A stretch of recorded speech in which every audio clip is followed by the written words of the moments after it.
ఈరోజు ఓడిపోయినా కూడా చెప్తా ఉన్నా, మనకి ఇంతకుముందు 50% ఓట్ షేర్ వచ్చింది. ఈ ఎన్నికలు అయిపోయేసరికి మన ఓట్ షేర్ 40%. ఒక 10% ఓట్ షేర్ మనకు రావాల్సింది రాకుండా పోయింది. కారణం ఆ రోజు కేవలం మీ జగన్ అబద్ధాలు చెప్పలేకపోయాడు, అదొక్కటే కారణం. కానీ నేను చెప్తా ఉన్నా, మీ జగన్ అబద్ధాలు చెప్పలేకపోయాడు కాబట్టి అధికారానికి మనం దూరం అయ్యాం. కానీ అధికారానికి దూరం అయినా కూడా మీ జగన్ మీ గుండెల్లోనూ మీ మనసుల్లోనూ లీడర్ అంటే ఇలా ఉండాలి అని చెప్పి మాత్రం ముద్ర వేయగలిగారు.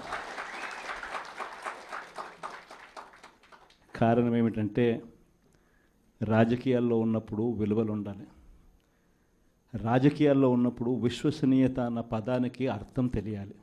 ఈ జగన్, మీ జగన్ మరో 30 సంవత్సరాలు రాజకీయాల్లోనే ఉంటాడు. ఈరోజు తెలుగుదేశం పార్టీ కార్యకర్తలు, తెలుగుదేశం పార్టీ నాయకులు ఏ ఒక్కరూ కూడా ఏ ఇంటికి వెళ్ళే పరిస్థితి లేదు. వీళ్ళు గన ఇళ్ళకు పోవడం మొదలు పెడితే, వీళ్ళు గన ప్రజల్లో తిరగడం మొదలు పెడితే ఏమవుతుంది? ఆ ఇంట్లో నుంచి ఆ చిన్నపిల్లలు మొదలు పెడతారు. ఏమంటారు? నా 15,000 ఏమైంది, నా 15,000 ఏమైంది, నా 15,000 ఏమైందని. ఆ ఇంటికి వెళ్ళినప్పుడు ఆ ఇంట్లో ఆ చిన్నపిల్లల తల్లులు, ఆ పిన్నమ్మలు అడుగుతారు, ఏమని? నా 18,000 ఏమైంది, నా 18,000 ఏమైంది, నా 18,000 ఏమైందని. ఆ ఇళ్ళకు పోతే ఆ అమ్మలు, ఆ పిన్నమ్మల అత్తలు, వాళ్ళ అమ్మలు వాళ్ళేమడుగుతారు? మాకు 50 ఏళ్ళ వయసు వచ్చింది, మాకు 50 ఏళ్ళ వయసు వస్తూనే మీరేమన్నారు? మా 48,000 ఏమైంది, మా 48,000 ఏమైంది, మా 48,000 ఏమైంది అని అడుగుతారు. ఆ ఇళ్ళకు పోయినప్పుడు ఆ రైతులు ఏమడుగుతారు? మా 20,000 ఏమైంది, మా 20,000 ఏమైంది, మా 20,000 ఏమైంది అని అడుగుతారు. ఆ ఇళ్ళల్లో నుంచి ఆ 20 ఏళ్ళ పిల్లాడు, ఆ పిల్లాడు ఉద్యోగం వెతుకుతా ఉన్న 20 ఏళ్ళ పిల్లాడు ఏమంటాడు? నా 36,000 ఏమైంది, నా 36,000 ఏమైంది, నా 36,000 ఏమైంది అని. ఇలా చంద్రబాబు నాయుడు గారిని, ఆయన కూటమిని, ఆయన నాయకులను, ఆయన కార్యకర్తలను ఏ ఒక్కరూ కూడా ఇళ్ళకు వెళ్ళి, గ్రామాలకు వెళ్ళి, ఇళ్ళకు వెళ్ళి ఎవరిని కూడా వీళ్ళు కనీసం పలకరించే పరిస్థితి కూడా లేదు. పలకరిస్తే వీళ్ళే అన్నారు, మేము సూపర్ 6 ఇవ్వలేకపోతే, సూపర్ 7 ఇవ్వలేకపోతే ఏమన్నారు? కాలర్ పట్టుకోమని మీరే అడిగారు కదయ్యా, మీరే చెప్పారు కదయ్యా. చెప్పడమే కాకుండా బాండ్లు కూడా ఇచ్చారు. ఇదిగో బాండు, రాసుకో బాండు, ఇదిగో మీ దగ్గర పెట్టుకోండి అని బాండ్లు కూడా ఇచ్చినారు. బాబు షూరిటీ, భవిష్యత్ గ్యారంటీ అని కూడా బాండ్ ఇచ్చినారు. మరి ఈరోజు ఏంది? బాబు షూరిటీ, మోసం గ్యారంటీ అని చెప్పి రుజువైంది అని ఈరోజు కాలర్ పట్టుకునే పరిస్థితిలోకి ప్రజలు ఇప్పుడే ప్రశ్నించడం మొదలుపెట్టారు. ఈ ప్రశ్నించే పరిస్థితి నుంచి ఇక నెక్స్ట్ కాలర్ పట్టుకునే పరిస్థితిలోకి పోవడం అన్నది ఇక త్వరలోనే జరగబోయే కార్యక్రమం. నేను ఇవాళ మీ అందరికీ కూడా ఈ విషయాలన్నీ ఎందుకు చెప్తున్నానంటే, అన్ని రకాలుగా ఈ ప్రభుత్వం ఫెయిల్ అయిపోయింది. ఈరోజు ఈ ప్రభుత్వంలో జరుగుతూ ఉన్నది ఏమిటి అని అంటే, స్కాములు తప్ప ఇంకా ఏమీ జరగడంలో. ఈరోజు రాష్ట్రంలో ఒక ముఖ్యమంత్రిగా ఒక పాలన సాగించేటప్పుడు, ఒక పార్టీ అధికారంలో ఉండి పాలన సాగించేటప్పుడు ప్రతి పార్టీకి కానీ, లేకపోతే ప్రతి ముఖ్యమంత్రికి కానీ, ఆ ప్రతి నాయకుడికి కానీ, ఆ పార్టీకి సంబంధించిన ప్రతి నాయకుడికి కానీ ఏమనిపించాలి? అదిగో మా నాయకుడు, కాలర్ ఎగరేసుకొని చెప్తున్నాం, తన పలానావాడు మా నాయకుడు అని చెప్పుకునే పరిస్థితి ఉండాలని ప్రతి నాయకుడు అనుకుంటాడు. ఈరోజు పరిస్థితి ఏమిటి? ఎందుకు వీళ్ళంతా అధికారంలో ఉన్నారు అని అంటే వీళ్ళకే తెలియదు ఎందుకు అధికారంలో ఉన్నారని. ఒకే ఒక కారణం వీళ్ళంతా అధికారంలో ఉండడానికి, అది దోచుకోవడం, దోచుకున్నది పంచుకొని తినుకోవడం.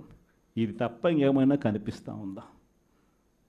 ఈరోజు లిక్కర్ స్కామ్, మద్యం స్కామ్, ఇసుక స్కామ్, ఈరోజు నియోజకవర్గంలో ఏమి జరగాలన్నా, మైనింగ్ జరగాలన్నా, నియోజకవర్గంలో ఫ్యాక్టరీ నడపాలన్నా, ఈరోజు ఏది జరగాలన్నా ఎమ్మెల్యేకి ఆయనకింత ఇవ్వాలా, ఎమ్మెల్యే చంద్రబాబు నాయుడు గారికి ఇంత ఇవ్వాలా. ప్రతి విషయంలోనూ స్కామ్. నియోజకవర్గంలో యథేచ్ఛగా మన కళ్ళ ముందటనే పేకాట క్లబ్బులు జరుగుతూ ఉన్నాయి. యథేచ్ఛగా ఇవన్నీ జరుగుతూ ఉన్నాయి మన కళ్ళ ఎదుట. ప్రశ్నించే స్వరం ఎవరైనా ప్రశ్నిస్తే ప్రశ్నిస్తారేమో అని, ప్రశ్నించకూడదు అని ఏకంగా చిన్నపిల్లలను కూడా చూడుకోకుండా వాళ్ళందరినీ సోషల్ మీడియా కింద 111 సెక్షన్ పెట్టి, అంటే ఆర్గనైజ్డ్ క్రైమ్ అంట. సోషల్ మీడియాలలో నువ్వు చేసే తప్పును ప్రశ్నిస్తే ఎందుకయ్యా సూపర్ 6 ఇవ్వడం లేదు, ఎందుకయ్యా సూపర్ 7 ఇవ్వడం లేదు అని చెప్పి ప్రశ్నిస్తే ఆర్గనైజ్డ్ క్రైమ్ అట. టెర్రరిస్టులకు పెట్టే క్రైమ్ ఆర్గనైజ్డ్ క్రైమ్ అని పోస్టింగ్ను పెట్టిన వాళ్ళను, చిన్నపిల్లలను కూడా చూడుకోకుండా వాళ్ళందరినీ జైళ్ళలో పెట్టి 40 రోజులు, 30 రోజులు, 50 రోజులు రకరకాల స్టేషన్ల చుట్టూ తిప్పి, రకరకాల జిల్లాలన్నీ తిప్పి వాళ్ళందరినీ కూడా ఇబ్బందులు పాలు చేసే కార్యక్రమం జరుగుతూ ఉంది.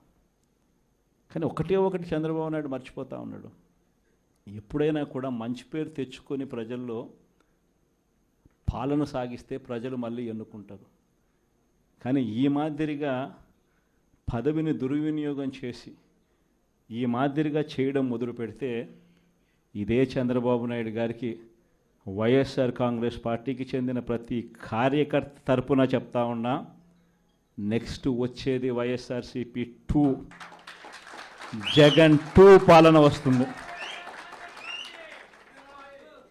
ఎవడెవడైతే ఈ మాదిరిగా చేశాడో, ఎవడిని వదిలిపెట్టమని చెప్పి సందర్భంగా కూడా ఖచ్చితంగా చెప్తాను. వీళ్ళందరినీ కూడా చట్టం ముందర గట్టిగా నిలబెడతాం. ఆ కోవిడ్ వచ్చేసరికి ఆ తర్వాత 2.5 సంవత్సరం కోవిడ్కి సంబంధించిన పరిస్థితుల మధ్యనే మనమంతా కూడా బ్రతికాం. అందుకే పాలనలో ప్రతి అడుగు, ప్రతి నిమిషం, ప్రతి విషయం ఆ కోవిడ్ సమస్యలను ప్రజలకు ఎలా తోడుగా ఉండాలి అనే విధంగానే ప్రతి అడుగు పడుతూ వచ్చింది. కాబట్టి కార్యకర్తలకు బహుశా చేయగలిగినంత నేను చేయలేకపోయాను అని చెప్పి సందర్భంగా ఖచ్చితంగా ఒప్పుకోవాల్సింది. కానీ ఈసారి మాత్రం జగన్ 2లో ప్రతి కార్యకర్తకు అండగా తోడుగా ఖచ్చితంగా ఉంటాను అని కూడా ఈ సందర్భంగా చెప్తాను. ఉంటూనే